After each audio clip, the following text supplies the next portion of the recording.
तो अब जो अपना टॉपिक है बेटा वो है रिलेशन बिटवीन ग्रेविटेशनल पोटेंशियल, जो कि हम वी से लिखते थे, और ग्रेविटेशनल फील्ड। तो सबसे पहली चीज़ तो यही है कि ग्रेविटेशन पोटेंशियल इन्फिनिटी के रेफरेंस में लेके चलेंगे। इन्फिनिटी पे ग्रेविटेशन पोटेंशियल जीरो मान के चलते, तब उसके अकॉर्डिंगली ही अपना रिलेशन आएगा। ठीक है, जैसा कि हम पहले ही पढ़ चुके हैं, एज वी नो जो कंजर्वेटिव फोर्स है उसको लिखा जाता है minus D U upon D R. Conservative force है उसका फॉर्मूला हो जाता था rate of change of potential energy with respect to position. तो कंजर्वेटिव फोर्स है यहाँ पे ग्रेविटेशन फोर्स, उसको मैंने लिख दिया है किसी स्मॉल पार्टिकल, किसी स्मॉल मास पे लगने वाला force M naught into I is equal to minus M into D V upon D R, ऐसे लिखा जा सकता है। तो जो डी यू है उसको मैंने लिख दिया है M into D V. Potential energy का जो डिफरेंस है उसको लिख सकते हैं मास इंटू पोटेंशियल डिफरेंस। तो मास से मास कैंसिल आउट, इसी पार्टिकल का मास जिस पार्टिकल पे लगाया जा रहा है, तो अपने पास में जो इंटेंसिटी है उसका फॉर्मूला हो जाता है minus D V upon D R. ये फॉर्मूला आ जाता है ग्रेविटेशनल फील्ड इंटेंसिटी का। ठीक है, तो ऑल्सो आई और डी आर है उसको मैं लेफ्ट में ले आया और माइनस को भी लेफ्ट में ले आया is equal to D V. अब इस केस में इंटीग्रेट करेंगे। ठीक है,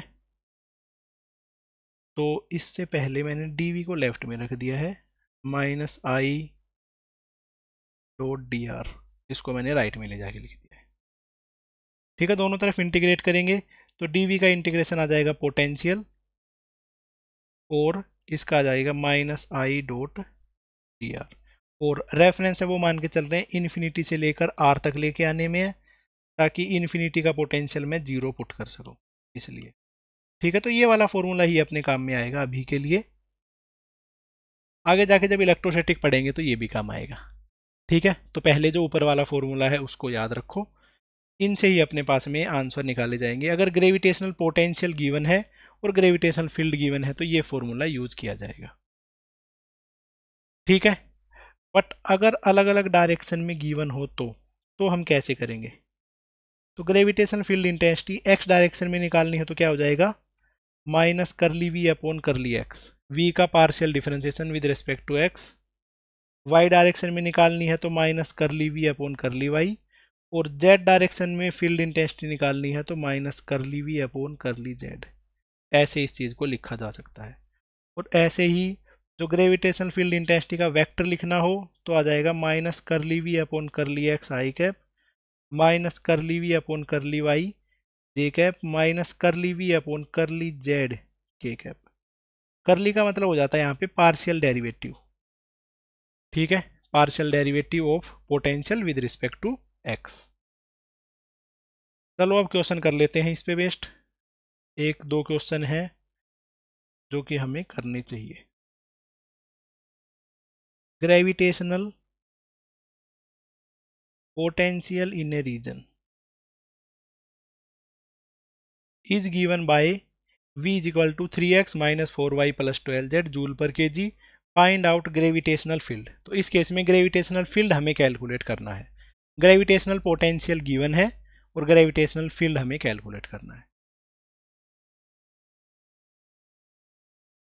चलो तो बेटा कैलकुलेट करते हैं। एक्स डायरेक्शन में कैलकुलेट करेंगे तो आएगा minus curly V upon curly X, इसका partial derivative with respect to X minus किया जाता है 3।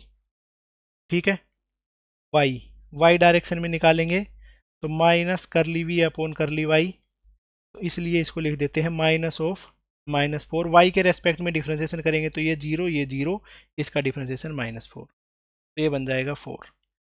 जेड डायरेक्शन में लिखा जाएगा minus curly V upon curly Z, तो वो आ जाएगा माइनस ऑफ 12, मतलब कि -12। तो जो ग्रेविटेशनल फील्ड इंटेंसिटी है वो आ जाती है -3 आई कैप प्लस 4 जे कैप माइनस 12 के कैप। ये आंसर आ जाता है। अगर इसका मैग्नीट्यूड पूछा जाए तो मैग्नीट्यूड भी निकाल सकते हैं, 3 square plus 4 square plus 12 square, जो कि बन जाता है 13 जूल सॉरी न्यूटन पर केजी या मीटर पर सेकंड स्क्वायर। ये आ जाता है इस केस में आंसर। तो क्योंकि देखो इसमें हमें अपना जो डिफरेंशिएशन है वो विद रिस्पेक्ट टू पोजीशन करना होता है, और विद रिस्पेक्ट टू पोजीशन जो डिफरेंशिएशन होता है उसको ग्रेडियंट भी बोल देते हैं। ठीक है, तो जो ग्रेविटेशनल फील्ड है उसको ग्रेविटेशनल पोटेंशियल ग्रेडियंट भी बोल सकते हैं। Note, gravitational field is also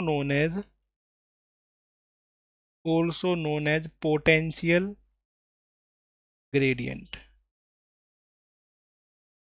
उसको पोटेंशियल ग्रेडियंट भी बोल सकते हैं। ग्रेडियंट का मतलब हो जाता है rate of change of value with respect to position.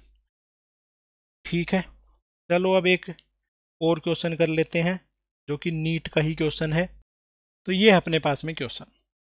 ठीक है, नीट 2022 का ही क्वेश्चन है। In a gravitational field the gravitational potential is given by v is equal to minus K upon X, the gravitational field is. तो उस case में gravitational field intensity at point 2,0,3 metre is. तो इसमें gravitational field intensity की value इस point पे क्या होगी, 2,0,3 पे। ओके, ये अपने पास में क्वेश्चन है। ठीक है, बिल्कुल ही सिंपल क्वेश्चन है। अब क्योंकि देखो पोटेंशियल है सिर्फ एक्स डायरेक्शन में ही है, क्योंकि इसमें एक्स का ही कंपोनेंट है, तो जो फील्ड है वो एक्स डायरेक्शन में आएगा, इसमें वाई और जेड का तो कंपोनेंट है ही नहीं। तो बस सीधा ही निकाल देता हूँ, I X is equal to minus curly V upon curly X. Negative इसका डिफ्रेंसिएशन करना पड़ेगा, इस वाली टर्म का डिफ्रेंसिएशन करना है एक्स के रेस्पेक्ट में। तो अब मैं कर देता हूँ करली upon curly x of minus K upon x. ये अपने पास में बन गया है क्वेश्चन। ठीक है, ये ऐसे लिख दिया। तो अब देखो इस माइनस को मैं अगर यहाँ पे बाहर ले आता हूँ तो माइनस माइनस करके प्लस बन जाता है, और के को भी बाहर ले आता हूँ क्योंकि वो कांस्टेंट है। सिंपली 1 अपॉन एक्स का डिफ्रेंसिएशन करना है एक्स के ही रेस्पेक्ट में। तो 1 अपॉन एक्स का डिफ्रेंसिएशन क्या आ जाता है, माइनस 1 अपॉन एक्स स्क्वायर। ठीक है, 1 अपॉन एक्स का मतलब एक्स की पावर -1, तो -1 आगे एक्स की पावर में एक और घट गया तो एक्स की पावर -2, ये बन गया है। तो ये अपने पास में एक्स डायरेक्शन में जो फील्ड इंटेंसिटी है वो आ गई है।